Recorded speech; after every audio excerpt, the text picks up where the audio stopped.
Bismillah ar-Rahman ar-Rahim. Donc je continue l'exercice donc sur les cailles japonaises bien sûr. Je reviens donc. On va travailler sur un exercice sur le débridisme chez les cailles, d'accord? Tiré de l'examen 2017 bien sûr pour le deuxième bac PC. Alors la caille japonaise se caractérise par une diversité de couleurs des œufs, l'eau ainsi que la possibilité d'être atteinte par le diabète insipide. Le diabète c'est une maladie héréditaire rare caractérisée par une soif excessive, عطش مفرط et une excrétion de grande quantité d'urine. Donc ماشي بحال الديابيت الاخر المعروف بارتفاع نسبة السكر في الدم عند الاشخاص، لا لا هذا كيعطي تبول مفرط مع عطش مفرط. Afin d'étudier le mode de transmission des deux caractères héréditaires, c'est-à-dire la couleur des œufs et la maladie du diabète insipide, chez deux lignées de cailles japonaises, l'une qui pond des œufs de couleur bleue est atteinte par le diabète insipide, et l'autre qui pond des œufs de couleur verte et non atteinte par le diabète insipide. On propose l'exploitation des résultats des deux croisements. دائما خصني نفهم les croisements وإلا فهمت les croisements صاي راه غادي نجاوب على السؤال ببساطة. Le premier croisement entre deux lignées pures.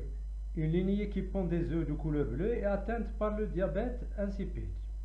تبيض يعني بيض أزرق ومصابة بهذا السكري. Une lignée qui pond des œufs de couleur verte et non atteinte par le diabète insipide. Donc la première génération F1 est obtenue et constituée d'individus qui pondent des œufs de couleur bleue et non atteintes par le diabète insipide. Le deuxième croisement entre les individus de F1 et de Nice, on a donc 4 phénotypes ici, des individus qui donnent des œufs de couleur verte et atteints par du diabète insipide. 33 individus qui pondent des œufs de couleur verte non atteints. 33 individus qui pondent des œufs de couleur bleue et atteints par le diabète insipide. 82 donc individus qui donnent des œufs de couleur bleue et non atteints par le diabète insipide. C'est-à-dire deux phénotypes parentaux, parental, ce sont les types recombinés. Donc 4 types, c'est une F2. D'accord? Alors la question. En analysant les résultats des deux croisements, montrez le mode de transmission des deux caractères étudiés. Donc vous avez ici le premier croisement, c'est un débridisme, étude de la transmission de deux couleurs, de deux caractères, la couleur des œufs et l'atteinte ou non atteinte par le diabète. F1 il est homogène, donc il s'agit de la première loi de Mendel vérifiée. Alors l'allée qui est responsable de la couleur des œufs bleus domine celle des œufs qui détermine la couleur verte des œufs, et l'allèle qui correspond qui code pour la non atteinte par le diabète domine l'allèle de l'atteinte par le diabète. D'accord? Alors voilà, la couleur bleue donc B domine petit b, la couleur verte, et grand D non de l'allèle de non atteinte par le diabète domine petit d, l'atteinte par le diabète. D'accord? Donc débridisme non lié au sexe, c'est normal ici. Donc la dominance des allèles, on a déterminé ça. D'accord. Pour le deuxième croisement, donc le deuxième croisement c'est une F2. Alors si vous calculez les pourcentages comme j'ai fait ici, vous avez le total 158. Alors 10 sur 158 fois 100 c'est 1 sur, à peu près vous allez trouver 1 sur 16. Pour les deux types recombinés, 3 sur 16, donc 3 sur 158 fois 100, 3 sur 16. Donc 82 ici pour le parental dominant, 158 fois 100, 9 sur 16. Donc la F2, il ne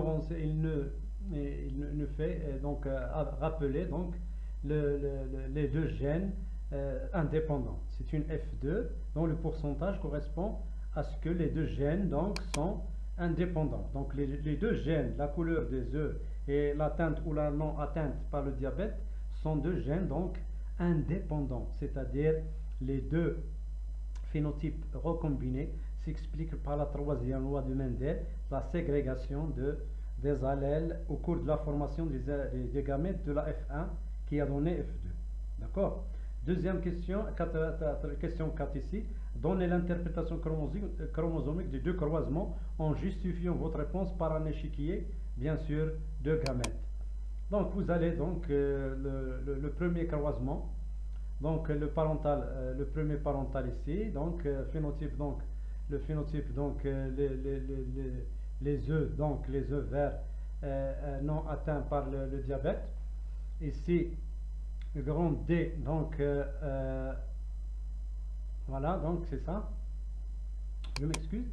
Donc grand D ici, donc de non atteint par le diabète. Voilà. Voilà, donc voilà. Non atteinte par le diabète, les couleurs vertes, voilà, ici. D'accord, voilà, petit grand B. Voilà, grand B, voilà. Les œufs bleus. Ici, les œufs verts. D'accord? Non atteint par le diabète. Ici, atteint par le diabète. D'accord? Les gamètes, donc le génotype D sur petit d, grand B sur les deux allèles sont indépendants. Grand D sur grand D, petit b sur petit b, 100% un type de gamète, la F1 hybride. Grand D sur petit d, grand B sur petit b. D'accord? L'interprétation chromosomique de l'échiquier de croisement, donc vous faites donc le croisement numéro 2. Donc sur F1 croisé avec les hybrides, donc F1 croisé entre eux, ils vont donner donc 4 types de gamètes par ce qu'on appelle brassage interchromosomique, le BCBRI. Vous allez tracer l'échiquier de gamètes. Voilà, donc vous allez trouver donc les cases, donc tout l'échiquier c'est sur 16, 1 sur 16. Donc vous allez déterminer les génotypes, les phénotypes et leurs proportions. La conformité, vous allez trouver la conformité entre les résultats expérimentaux et les résultats théoriques. Donc j'espère que vous avez donc profité de cet exercice. Donc l'astuce des exercices, il faut trouver la clé. C'est un dihybridisme, étude de deux caractères. Détermine la dominance, donc la couleur des œufs bleus domine la couleur des œufs verts. La non atteinte par le diabète, domine l'atteinte par le diabète. Voilà, une fois tiré, donc le deuxième croisement, il nous a donné une idée sur que les deux gènes sont indépendants.